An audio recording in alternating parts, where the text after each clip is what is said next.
இனி வீட்லயே பானிபூரி செய்யலாம் எல்லாரும். ஆச்சி பானிபூரி கிட். தமிழ்நாட்டில் அடுத்த ஆண்டு தேசிய ஜனநாயக கூட்டணி ஆட்சி அமையும் என்று மத்திய உள்துறை அமைச்சர் அமித் ஷா தெரிவித்திருக்கிறார். விவரங்களோடு செய்தியாளர் ரமேஷ் இணைந்திருக்கிறார். கூடுதல் விவரம் என்ன ரமேஷ்?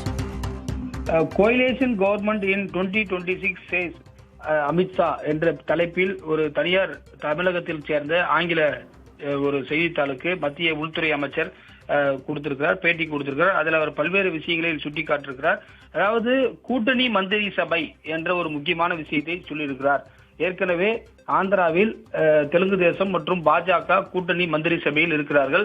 ஆந்திர பிரதேச அமைச்சரவையில் பாத்தீங்கன்னா ஹெல்த் மினிஸ்டர் இருப்பவர் பாஜகவை சேர்ந்தவர். அதே போன்று மற்ற மாநிலங்களிலும் ஒரு சில இடங்களில் மகாராஷ்டிரா போன்ற இடங்களிலும் கூட்டணி மந்திரி சபையில் பாஜக அங்கம் வகிக்கிறது. அதே போன்று தமிழகத்திலும் இருப்போம் என்று ஒரு முக்கியமான இன்டர்வியூவை அவர் கொடுத்திருக்கார். கடந்த சில தினங்களாக ஆங்கில செய்தித்தாள்களுக்கு அமித்ஷா பேட்டி கொடுக்கிறார். ரீஜனல் லாங்குவேஜ் என்ற அடிப்படையில் தமிழுக்கு அவர் இந்த முக்கியமாக விஷயங்களை சொல்லியிருக்கிறார். அது மட்டும் இல்லாமல் கேஷ் டேட்டா பற்றியும் அவர் பல்வேறு விஷயங்களை, சென்சஸ் எனுமரேஷன் பற்றியும் அவர் சொல்லியிருக்கிறார். இந்த ஜாதிவாரி கணக்கெடுப்பு ஒரு முக்கியமான மைல்கல்லாக இருக்கும் என்றும் அவர் சொல்லியிருக்கிறார். கீழடி குறித்தும் அவர் தன்னுடைய நேர்காணலில் சொல்லியிருக்கிறார். கீழடி நாகரிகம் என்பது ஒரு முக்கியமான நாகரிகம் என்றும் அவர் சொல்லியிருக்கிறார். அண்மையில் இந்த கீழடி சர்ச்சைக்கான நிலையில் Keezhadi is a matter of pride for entire country என்றும் அமித்ஷா சொல்லியிருக்கிறார். அதாவது நாட்டிற்கே ஒரு பெருமை சேர்க்கக்கூடிய விஷயமாக கீழடி அகலாய்வு என்பது இருப்பதாகவும் அவர் சொல்லியிருக்கிறார்.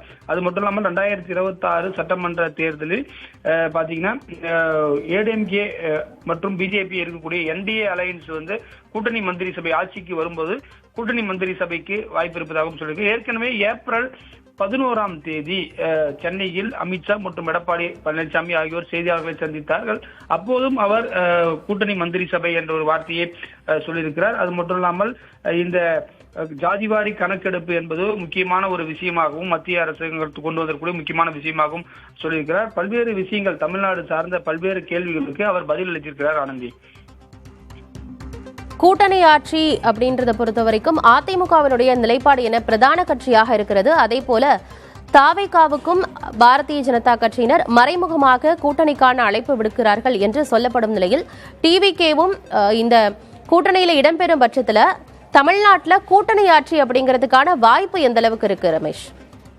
கடந்த 50 ஆண்டுகளாக தமிழக சட்டமன்றத்தை நீங்க பார்க்கும்போது குறிப்பாக எந்த திராவிட கட்சிகள் தான் ஆட்சி அமைக்கிறார்கள். அவர்கள் மந்திரி சபையை பொறுத்தவரை யாருக்கும் பகிர்ந்தளிக்கவில்லை. உதாரணமாக 2006 மைனாரிட்டி திமுக அரசு, அதாவது 96 எம்எல்ஏக்கள் மட்டுமே பெற்றிருந்தார்கள். காங்கிரஸ் 36 எம்எல்ஏக்களை பெற்று காங்கிரஸோட சப்போர்ட்டோட தான் கவர்மெண்ட் நடந்தது 5 வருஷம். அப்பயே கூட கூட்டணி மந்திரி சபை என்பது வாய்ப்பு இல்லாமல் போனது.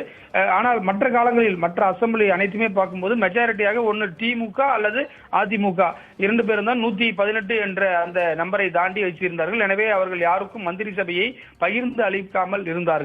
இந்த நிலையில் தான் தற்போது இது முக்கியமான ஒரு விஷயமாக ஏனென்று சொன்னால் திராவிட கட்சிகள் ஃபுல் ஸ்வீப் என்பது குறைவாக இருக்கும் என்று தேர்தல் கணிப்புகள் எல்லாம் சொல்லப்படுகிற நிலையில் இது போன்ற வாய்ப்புகளுக்கு தற்போதே குறிப்பாக திமுக கூட்டணியிலும் ஒரு சில பேர் பேச தொடங்கி இருக்கிறார்கள். அதே போல அதிமுக கூட்டணியிலும் இது போன்று பேசியிருக்காங்க. நீங்கள் கேட்டது போன்ற தமிழக வெற்றி கழகம் சேரும் பட்சத்தில் ஏனென்று சொன்னால் ஏடிஎம்கே கண்டஸ்ட் பண்ணக்கூடிய நம்பர்ஸ் குறைஞ்சிட்டே போகும்போது அவங்களுடைய அந்த வின்னிங் வர சீட்ஸும் 118 என்ற எண்ணிக்கையை அடையாமல் போகும் பட்சத்தில் மற்ற கூட்டணி கட்சிகள் ஆதரவு இருந்தால்தான் ஆட்சி அமைக்க முடியும் என்ற ஒரு சூழல் வரும் பொழுது இயற்கையாகவே அந்த கூட்டணி மந்திரி சபைக்கான வாய்ப்பாக தான் இருக்கும் என்றும் சொல்லப்படுகிறது அரசியல் விமர்சகர்களால்.